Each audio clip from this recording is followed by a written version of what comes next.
Hey guys, welcome back. Tisha here, back with another season 12 Sister Wives review. I know that the title of this is the longest labor ever, but I really don't feel like it was as long as they tried to make us believe that it was. At least I definitely know that it wasn't active labor as long as it was. Just because you're having back-to-back contractions here and there does not mean that you are in labor. There is such a thing as Braxton Hicks contractions. I know that there are some extremely tough women out there who manage to make labor look like a piece of cake, but it is called labor for a reason. We aren't all like the bird that can sit there while having these contractions without an epidural and be silent because that's what she was taught to do. I know when I was in labor, the last thing that I was able to do was to sleep. Sleep was the last thing on my mind, even though I tried. When you are in labor and you do not have an epidural and you are having strong contractions, you can't sleep because you're in so much pain. Contractions wake you up if you do doze off at all. But you all tell me down below what you think, because we all had different stories and experiences, and all of our thresholds to pain may be different, I'm sure. In case I forget, if I give you a list of people that I want to be in attendance at my birth, I need for you to stick to the list. Don't sit around and pull out folding chairs as I'm on all fours in pain and not keep what I previously said in mind. If I tell you I just want it to be us, then I just want it to be us. How does this go from them being in the house as a support system, Christine being asked to come over, to then everybody sitting in here with folding chairs, acting like they're watching some type of birthing video? I didn't like it. Next. Yes, it is his daughter's delivery. But I don't need for Cody to try to be the center of attention even in that. She does not need you to tell her to push unless she asks for it. She doesn't need you to be her coach unless she asks for it. She doesn't need you to tell her to relax while she's bent over and her husband is standing right there beside her. If you want to do all that, you can get out, or you can wait until I ask you to come in. Madison, at the start of this episode, is 7 months and she's going to see her midwife. But then at some point we jump from her being 7 months to her being in active labor. Just goes to show you how sometimes they jump around. She's seeing the midwife because she plans on having a home birth. And I kept wondering, y'all let me know, was this the same midwife that Robin used?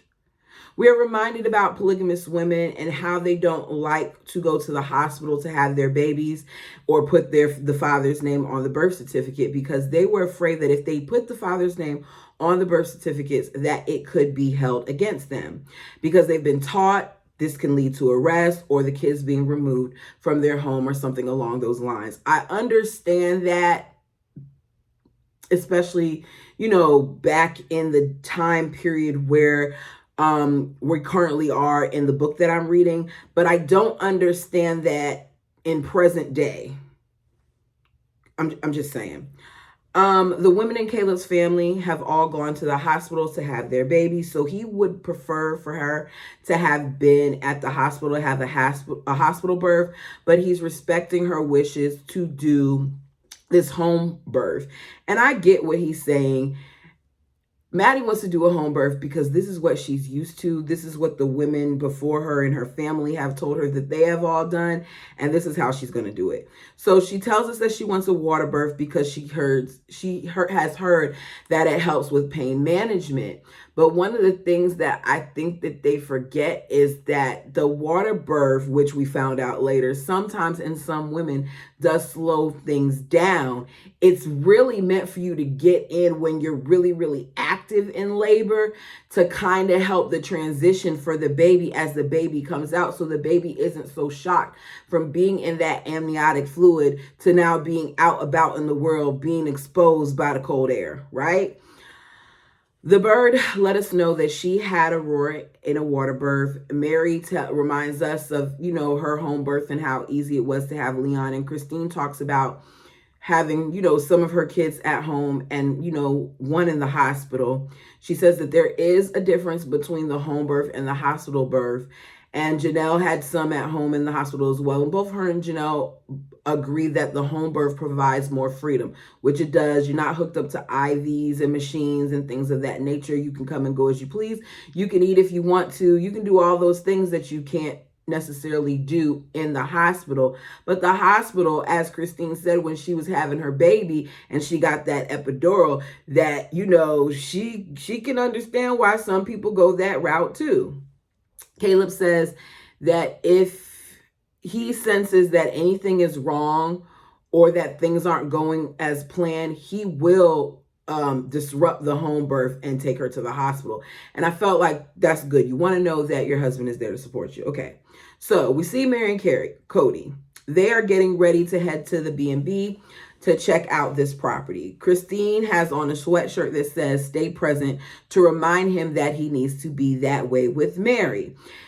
The fact that Christine wore this lets me know that all of these women knew that he was not happy with Mary. They all had talked to him at previous times about that and things of that nature. Because why did she feel so comfortable wearing that shirt to remind him to stay present? I don't think that it's funny, and it kind of annoyed me that she did it. He said, you know, pleasant in our marriage. And she said, you know, we're doing a lot better now. This is, you know, for Mary. It didn't rub me right. We see Cody walk to the car and he lets Mary know that he brought an audiobook in case they get bored. And she instantly is irritated by it because she says she wants to utilize this time to talk. My darling Mary, he does not want to talk to you. He has the audiobook so he doesn't have to talk to you, so he can listen to that. He was adamant about finding that audiobook. He tells us in confession that her wanting this house is just Mary coming to him with another problem. She's glad, however, that he's coming despite him not really wanting to go. He says bye to the wives he currently cares about, and they hit the road. Cody then tries to convince us that he's taking this massive risk driving to Utah because of this recently passed law that allowed them to prosecute polygamists. They are allowed to do that any and everywhere. Now, the range of the penalty may be different, but this isn't just specific to this state. Polygamy is a crime, as a lot of us agreed in the comment section, in many states. So he feels like because of this law, more polygamists are going to be in hiding. The law says that Cody could be arrested and basically face up to 5 years for each of the wives that he's married to. So a journalist from the Salt Lake Tribune happens to reach out to Cody because they want to know from Cody what they feel or what he feels now that this law has passed. So rather than really answering the question, he decides to, in my opinion, throw Mary under the bus. I don't know if he did this because he was still annoyed about the catfish situation or whatever, but it doesn't make sense to me that he would do this. So he throws her under the bus and he tells the journalist that he and Mary are on their way to Utah. If you're that concerned about the arrest, would you tell a journalist that you're on the way to Utah? I wouldn't personally disclose that information, but this is what Cody does. He also says him and Mary are working on things, that he's in counseling with Mary and that they really aren't cohabitating, so they should be okay and not be arrested under the law. And he doesn't feel like he did anything wrong. Mary is sitting in the car right next to him while he's saying this, and Mary is looking at him like, I can't believe you just said that. He had to have known that this would be an issue. He pokes at her a lot of times, and he does it in these ways that maybe some don't see it as him poking, but I do. He's very passive aggressive. He's very demeaning to her. He's very manipulative. He talks to her sometimes like she is a little gnat that's getting on his nerves, like he wants to just flick her out of the way. It's just the way that he is with her. He's condescending with her. It's just like, what are y'all doing? And she gives it back to him a little bit. But in this moment, Mary was really trying to just experience a good time with Cody. The only feelings that matter to Cody is his, and he shows it time and time again with the way that he interacts with her. So Mary feels like it was their personal business and that he didn't need to share it with the journalist. I agree. He says that he just feels like it's good to be honest with where they're at, especially with our friends, because we didn't do that before. So the journalist is your friend. And now hearing that the journalist is your friend, that kind of makes me wonder if you were feeding various stories to not only this journalist, but others over the years, because you were too quick to tell that information. Kind of like, this is what you do. And he didn't even ask any more questions. He just took it and probably kept a note of what Cody said. So he gets out of it by saying, it's okay, we're working on things, okay? And at this point, cohabitating might screw this up. He never cohabitated with Mary again. And just because he's holding her hand and smiling, she, in turn, is smiling like a little giddy schoolgirl, and she lets the issue go. That man took any opportunity to push her down. And the moment that he embraces you and holds your hand, because of how much you desire it and you crave it, you just let everything go. It just shows how much Mary really wanted to be with him. I don't know why, but she did. So Mary drops the subject and is now focused on the house. They arrive at the house. Mary's mother was there too to look at the house. I don't understand why she has to look at this house again. You didn't see enough of it the last time or when you were younger. Like, why do you have to keep looking at the house? Cody, despite him seeing it, he says looking at this house makes him stressed out. And he is letting us know while he's saying that none of them really want the house. He already knew he didn't want the house. So the highs and lows, the ups and downs, the 1 minute he likes it, the 1 minute he doesn't, make no sense. I didn't put any water over here. That was so smart. He says, as he's looking at the various things, that, you know, he is enjoying the house and the woman that's running the place. But he feels like one of the reasons why it's been successful for her is because of Vicky, the owner, the business owner. As he walks through the house, he talks about the teeny tiny bathrooms and how the stairs are small and how he's not a fan of the furniture and things of that nature, while Mary is just excited to tell him all these stories and share with him little things about the home and her family and things of that nature. I personally wouldn't buy it. I hate how dated it looks inside, and the fact that she wants to sell her this home, and a part of that price is the furniture included. Now, if it was furniture that I was interested in, I'd probably be like, oh yeah, that's a great deal. But me personally, none of that furniture would be my style. But some of it seems to be Mary's, okay? He tells Mary that there's something magical about this place, and having this place matters.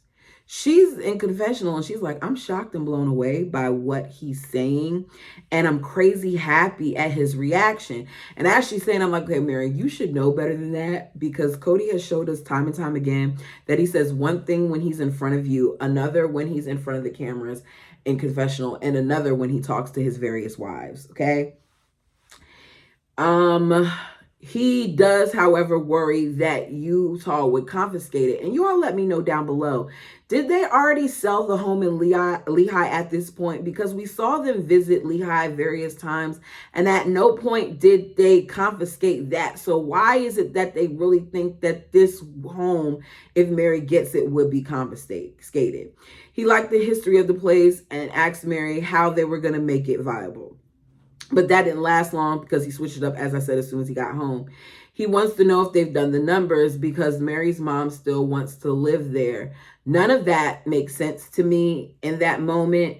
Cody said Mary lives in a large house and nobody lives in there with her. And now she's asking for her mom to stay in this house. He doesn't feel like it's right for Mary to keep getting what Mary wants when, you know, they have other kids and stuff like that. And I can understand it, because if I'm being completely honest, I never felt like Mary needed all the space and as large of the house as she got. I can see some of her reasoning behind it. Like, look, I've been in this family for X amount of years and I should get this too. Because if I say that I don't understand why Mary got the house that she got, then I should be able to say the same thing about Robin, why Robin got the business and the house that she got. Because at that point, Robin wasn't really contributing to the family with the exception of being on this show. She hasn't worked since being on this show. So it tapers itself out in some kind of ways. We like to complain about Mary and all these homes, but Mary's expected to put money in the pot as well. Now, the way that it was divided originally made no sense to me because Janelle put the most in, but I don't know how it is now. Either way, I can see both sides of it. You all tell me what you think down below. So the adults meet to discuss this house. Cody says it was magical, and I'm like, okay, but then he says in confessional, the minute he left, he felt like a sucker. Janelle and Christine are surprised that his way of describing the house is magical, because that's normally not something that Cody would say. Mary says that her mom wants to be in the house and she's not sure what room her mom wants to stay in. Cody says, if your mom wants to be in that house, your mom needs to be vested into it and get into that property and contribute something into that property, which I can understand. That makes sense to me.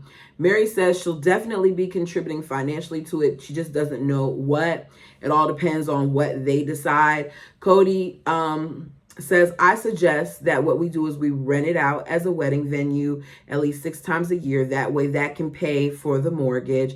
And we can charge like $5,000 for the weekend and it will, you know, take care of that. And me personally, I wouldn't want to have a wedding out there. I don't feel like the venue is worth it, but apparently others do. I think that should have been a question that he asked the owner, like, when you rent this space out, how much do you charge? How often do people look into this property? Things of that nature, before he kind of came with that figure out of what seems to be thin air. He says, I don't want to go to Utah. This is a business and you have to go. This is a puppy that everyone wants. And Robin says, I don't want the puppy.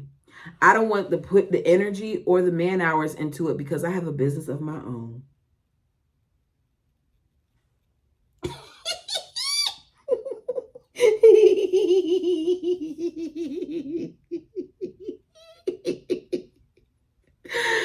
You mean to tell me that this bird, this liar, this sobber, this deceiver, time and time again, gave this family grief, gave these women grief for not helping her enough with the sister wives closet, and the one person that was there helping you and assisting you from day one, which is Mary, says to you that they want to do this business, you let it be known right away that you want no part of it because you got your own business to run, but she was expected to help you run that business. Robin is selfish. She's extremely selfish. And Mary, you should have paid attention to the fact that she was so quick to say it, and she said it in front of you like it didn't matter, like you don't matter. At home, he tells the other wives that, I already said that even though he found this place magical, that the family is not going to be involved. He says, we aren't buying this business. We aren't doing this, ladies. This is Mary. Mary has to worry about the mortgage if she chooses to do this. Mary has to do this by herself. Mary, Mary, Mary, Mary, Mary. You do it, you do it, you do it, you do it. We don't, we don't, we don't, we don't. She gets it. And it's the way that he says it. And it sounds so condescending, so rude, so inconsiderate that Christine lets him know that even though he's saying that he's clarifying, that he's being a clarifying ass. And I agree. You don't have to like beat it in her head like that. All you have to do is tell her you've decided that you're not going to put any of the the family finance into it, and then allowed her to go from that step. But what you do is you teeter totter with these ladies, and you claim that it's because you go and you think about it and you come back, when really what you do is you cause dissension, because that's what the bald eagle does in this family. He causes all this unnecessary tension because he likes it. He said he just wants to make sure that she understands it and that she doesn't take them down over the falls if she fails. Mary points out, like, he had a completely different reaction before, but at this point, I should be used to it. And then Janelle says in confessional, he's very negative, and if he doesn't see something, this is what he does. And he is. They want a viable plan in place. They feel like Mary was wanting to buy based off of her emotions, so they wanted to make sure that they knew the numbers in order rather to decide what they were going to do. They don't like the fact that she wanted to wing it, and so they're all pretty cautious, while Mary is saying that she's going to pursue this no matter what because it was her dream. And I just feel like, Mary, you already knew that this was something that they weren't going to buy into, and even though when the ladies first got there they liked it, they very much so didn't understand or want to be a part of it once you flipped it kind of on Christine and went from her mother was going to be in that house helping to take care of it and manage it to now your mom is going to be moving there. That kind of put a bad taste in Christine's mouth, and it would put one in mine too. Mary says if they don't like her dream at this point, she's sorry, but she's not sorry. Either way, she's going to do what she wants, which Cody told us in in a previous episode with Nancy, that he knows Mary's going to do what she wants. So even though he claims not to know her and all these other things, they do know each other. They proved it even when they did the newlywed game. All right, enough of that. Madison's in labor. Everyone is sitting around because Maddie is in labor, and they're all excited about this first grandchild. Cody says the bird had 5 home births. Christine had 5 home births. Janelle had 2. And Janelle corrects him and says, no, it's 3. And Mary had 1. I get it that he has a lot of wives and things of that nature. But sometimes I wish Cody would slow down, because I don't want you to keep using the fact that you have all these wives as a reason for you to forget that 3 of your children were born at home with Janelle. To me, this is like foot in mouth, because he doesn't hesitate to know that all 5 of Robin's children were home births. See what I'm saying? Anyways, Janelle lets us know that Maddie only wants Caleb and the midwife in there for the birth. Caleb gets a phone call saying Maddie is, in labor, and he walks in and he sees her on the ball. And I'm like, okay, y'all really make everything more than what it is, because this is not labor. But I'm going to leave it alone. We'll get down to it later on. Everyone, including her midwife, is saying that they think she's going to have a quick labor because she was already dilated. I can't remember if it was 1 centimeter or 2 centimeters, but they were all wrong. If I remember correctly, I was 2 centimeters, and this is going to sound a little scary, but I was 2 centimeters at 7 months. I was. And that 2 centimeters did not do anything for me when it came time for labor. It didn't. What helped me, because they made me go into labor, as I said in a previous video, I was 34 weeks. But what happened was I was already high risk because my cervix is short, according to them. Okay. So they were afraid that I would have preterm labor anyways. So once I hit the 6-month mark, I had to keep going to the doctor every week because of me being high risk. And I went in for my normal checkup, and they were like, you're having contractions and your blood pressure is extremely high. I didn't think anything of it. They make me lay on my side, whatever. Anyways, it went from that to me having contractions, but not being considered to be in labor, to me later laboring. And I'm just watching this and I'm like, this is not labor. A couple of contractions here and there, some pressure, to me, it's not labor. But you let me know what you all think, okay? So they talk about contractions and speak of it as if it's a pain that comes across your stomach and a tightening, but it quickly goes away.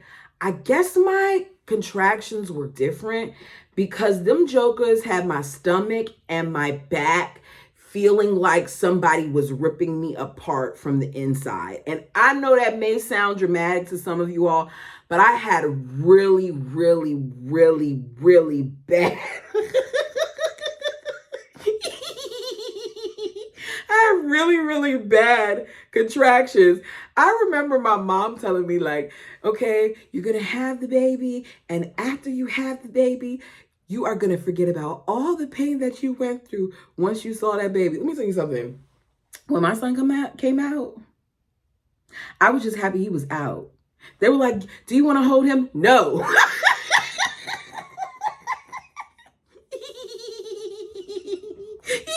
gotta be honest. I was like, no, give him to my mom. I was just happy that he was out, y'all. I'm just being honest. Like, I was not that mom that was like crying and stuff. I just wanted him to come out. He wasn't crying, so I was a little concerned about that. But he wasn't crying because he was high from all the magnesium sulfate they were giving me to lower my blood pressure. So I just was like, is he okay? All right, he's okay. Give him to my mom.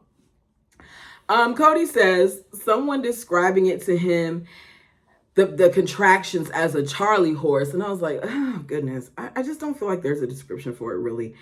They had all thought that she would have had her baby in one day, but at this point, she's been in labor for 36 hours. I don't feel like she was in labor for 36 hours. If you're having contractions here and there, to me, that's not labor, but that's just me. So we see her outside walking around with Caleb. We see her sitting on the ball. We see her visiting different family members. At one point, her and Caleb go to breakfast.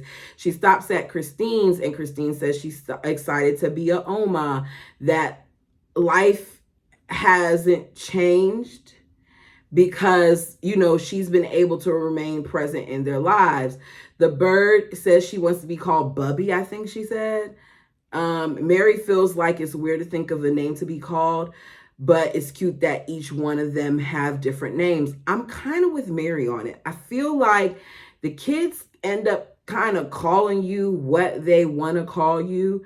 I didn't come up with a name for my son to call his various grandparents. So he calls my mom Nanny. He calls his father's mom Nana. He calls my father Pop Pop, and he calls his bonus mom Nona, which I think is like Italian or something for grandma. So they come up with their own things. And I think with these, all of them, he called some of them because, like, on his dad's side, there were already other grandchildren. So she already had that name in place and he just followed suit. But a lot of them he came up on his own. Okay, there I go, rambling. Okay, so Robin then comes to visit Maddie because she feels this intense need to be there. Even though the only people who were allowed to be at Robin's birth was her kids and her parents, which I still think it was weird that her stepfather was in that room while she was giving birth, but that's just me.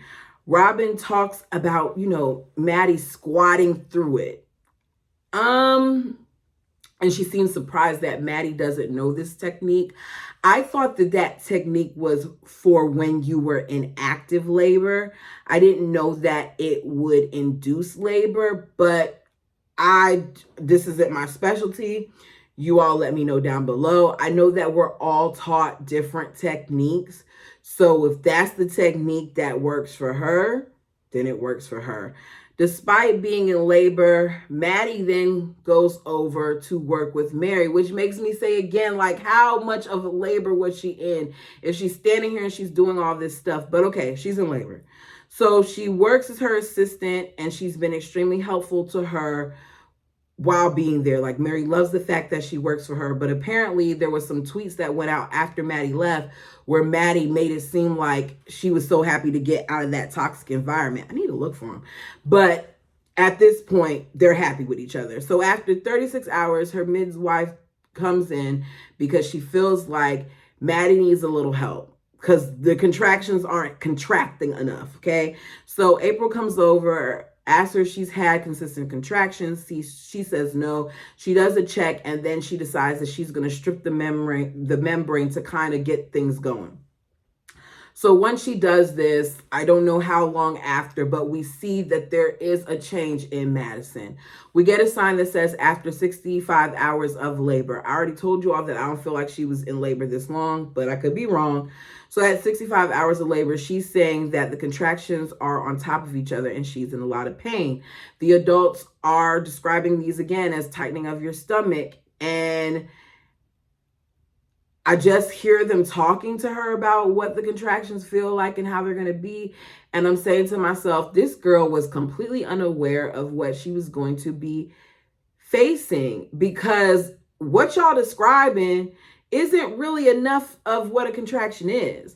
So she feels them and they're getting more intense and they're on top of each other and her pain is skyrocketing. You can tell that now she is in a lot of pain because you can see the reddening of her face. You can see that she was crying. And Janelle lets us know as she's laying in the bed on her side that this labor is atypical. I don't know what most labors look like, so I can't say that. I'm sure she's going off of what she's experienced, as well as some of the other sister wives. So Caleb calls the midwife and says he has to make sure that he remains calm for Madison in this moment. Amy says she's about an hour out. Caleb is disappointed by this because he wants her there now, but she's not even like in a position to deliver now. So an hour really didn't make a difference. The baby isn't going anywhere. He would have had to wait if he was at the hospital too, because what they would have did was they would have came and checked her, saw that she wasn't button anything but 6 centimeters and kept it going, right? So Janelle tells us that Maddie prior to this point has been calm and handling it very well. And now she's showing the signs and the emotions that a lot of times you don't see until you're at the point where you're ready to push. And she, at this point, isn't ready to push. I guess I'm an anonymous. Okay, I wrote it down and I can't even say it. An anomaly. y'all know what word I'm trying to say, because I very much so was in a lot of pain. I wasn't calm. I was holding on to the bed rail. I was on my side because I wasn't allowed to move how I wanted to move because the contractions were kicking my tail. And if I laid on my back, my blood pressure would spike. If I got up, my blood pressure would spike. They had me laying on my side. So basically I would either have to be on my right side or on my left side. And the monitor had to be intact. It was annoying. Like, if I were to ever have a baby again, which at this point I don't plan on it, but I really would hope that my blood pressure wouldn't become an issue, because having a baby like that just changes your birthing plan. You can have in your head what you're going to do, which I always intended to have the baby at the hospital, but I didn't want it to be like that. I wanted to be able to get up and walk around and things of that nature, because for me, the most comfortable position was not the one that I was in. She says this thing is getting real. And we see Maddie take her time waddling, walking down the stairs because Axel is low, like her stomach is low. The girl can barely walk, okay? And she can barely talk while she's laying down. But as she gets to the bottom of the stairs, apparently, obviously struggling, you got Cody asking her while she's bent over, having a contraction, if she feels like things are moving along. And then he says, but don't answer me until you can. This is her first birth. She won't know whether things are moving along, especially because all of the people that are surrounding her, and yes, they're trying to be encouraging to her, but y'all are setting her up for failure, making her feel like she's at the finish line, and she's not. She's kind of just really getting started. So the midwife comes in there, checks her dilation. I think at that point she was at a 6 or maybe a 7. I didn't write it down. And he says, I'm realizing now that this is going to be a long time. She's been going a long time, and this is dangerous. as we see her in the tub with her bikini top on. And I can't help but notice all of the clutter in the background of this bathroom. Janelle, you knew the cameras that were going to be in there. You knew that this was a possibility that your baby was going to be born in here. And I'm wondering why we didn't get rid of some of this stuff. So when the baby entered the world, we didn't have all this in the view. But this is just me. This is the way I think. Y'all don't mind me. Janelle talks about Christine and how much Christine has been there for the family and her kids. So she's not surprised that now Maddie wants Christine to come over for a little bit. So Christine arrives. As soon as she walks in, she notices just how tired and exhausted Maddie looks. Maddie is sitting in the tub, and I guess she was hoping that things were further along, but it's not. She ends up getting out of the tub, and we see her leaning over, and we see her going through contractions. And as Caleb is behind her and he's supporting her and he's rubbing her back and he's being there for her, you hear Cody tell her to relax her face. She lets him know, I'm talking to you while I'm going through a contraction. And as usual, if you say anything that goes against Cody, he gets irritated. So he is irritated by the fact that she's not taking his advice. He says, think relax. And I'm sorry. I guess, I don't know anything about it. I've just been coaching, for years. He really wants credit for being a father. I don't know how to tell Cody this or the wives, because they love to give him so much credit for how involved he is during labor. Everybody doesn't want that. Me personally, all I wanted you to do was help hold my leg. I didn't want all that, like, do this, do this, do this, do this, do this. No, you're irritating me. I need you to keep it quiet because I'm trying to focus on my breathing here while I'm going through this pain, and what you're doing isn't helping me. So Cody says he's realizing more and more that this is dangerous, and just how dangerous, having a baby is. It's natural, but it's dangerous. Mary comes over. She asks, did you want us to just sit here and hang out with you? Because unlike everyone else, she's trying to make sure that she respects Maddie's boundaries, okay? Next thing we know, Mary's gone. They're all grabbing folding chairs because she's back in the bathroom, and Christine is talking about grabbing the folding chairs from over her house. And these adults are sitting around while she's on all fours in pain, like this is a show. Caleb says for everyone to be standing around looking at my wife while she's like this is just a little weird for me. It would be a little weird for me too. He said we had the expectation that this would just be us and the midwife. And at that very moment, as a husband, in my opinion, he should have spoken up and told them that they all need to leave. Now, if Christine was requested to be in there, then so be it. But the rest of y'all can go. Everybody is in there with the exception of Mary.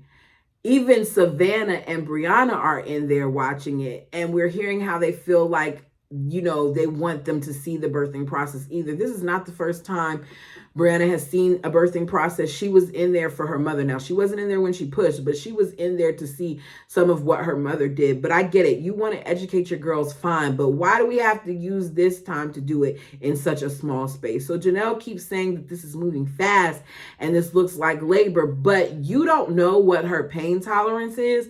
So she can be making the sounds like she's about to push and still not be about to push. All the wives were talking to her, telling it's natural, giving her a pep talk because Maddie is drained, Maddie is tired, Maddie is hurting. Maddie is ready to get that baby out. April arrives and she's checking her, and Janelle comes out crying because it's hard to see, your child in such pain. I remember there were times where my mother left the room. Of course, she was calling people to tell them to pray for me because they were concerned that I would stroke out because of how high my blood pressure was. And then because of how high my blood pressure was, they were worried that if they were to give me a cesarean, that I could bleed out from that too. And on top of that, I was anemic. I had a whole bunch of stuff going on while I was pregnant, but they were really, really concerned because they're like, this girl can stroke out if we do this, but we need this baby to hurry up and come out. So it was a lot going on for me. And I know my mom left the room at various points telling me that she was, calling different people to pray for her. But I found out later that she was also leaving out the room because she was crying and she didn't want to do so in front of me because she didn't want to see me in that pain. And I feel like when you love someone, even if you don't, because I don't know Maddie personally, and when I heard her crying out, I was sitting here like, okay, Maddie, you got this. Even though she clearly... she clearly has this, because at this point she has 3 kids now. So it's not like, she got it done, okay? It's amazing what, our bodies do. So Janelle comes out crying and lets us know that she's asked, the cameras to remain out because she's finding herself losing control of herself and she doesn't want to appear on camera like that. I find it interesting that the words that she used was losing control, because you're not losing control. That's not what's happening. You're going through labor, and labor isn't quiet all the time. Labor is intense. Like if you ever go on a labor and delivery floor and you hear a lot of women who do not have an epidural, you will hear and you can feel that it is intense. So I hope that she realizes that her being loud isn't a loss of control. But I appreciate the fact that she drew her line at the cameras being there, and I completely understood it, because I wouldn't want to see myself on national television on all fours either. Mary arrives and she sees that Maddie is, still going through this stuff and, she's in pain. And I'm Team Mary on this, because out of all the mothers, Janelle included, I feel like I appreciate Mary's approach. Maddie said she didn't want anyone in the room, with the expectation that it would just be her and her midwife. They ended up making this a thing where they were all in the room. Apparently, Maddie has said afterwards, I think that she didn't mind it. I can't remember, but I think she said she didn't mind it at a certain point. But I personally feel like at that point she was over it that it just didn't matter, especially considering that this was a long birthing experience and she was in a lot of pain and she is blamed and she's drained, okay?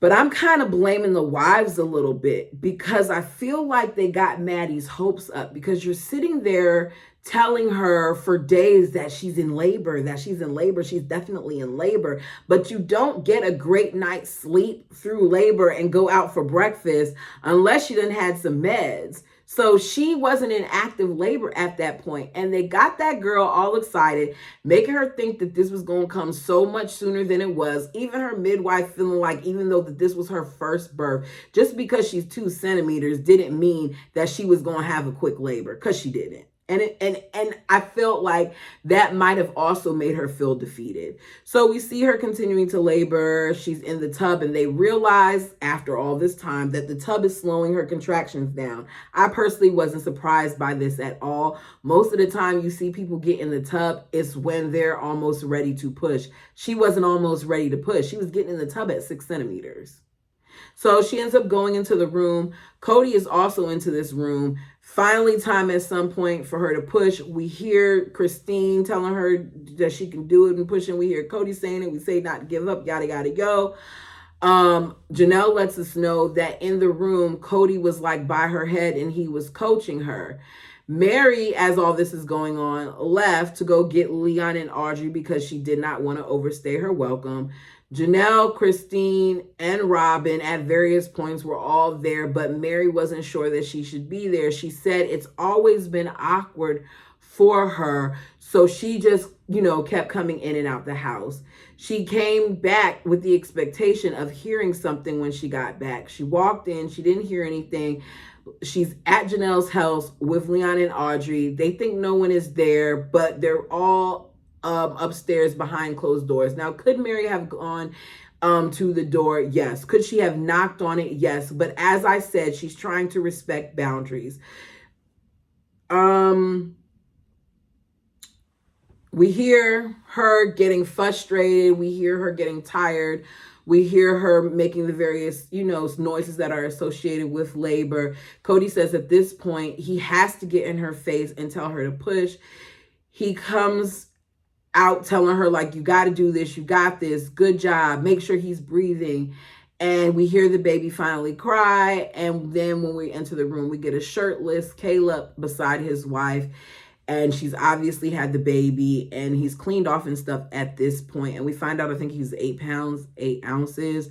We see the various people holding the baby, including Mary. And I'm just looking at them like, okay, after this birth, after this experience, Maddie's a good one for having all of these people surrounded by her, because I just be trying to get a nap real quick from being exhausted.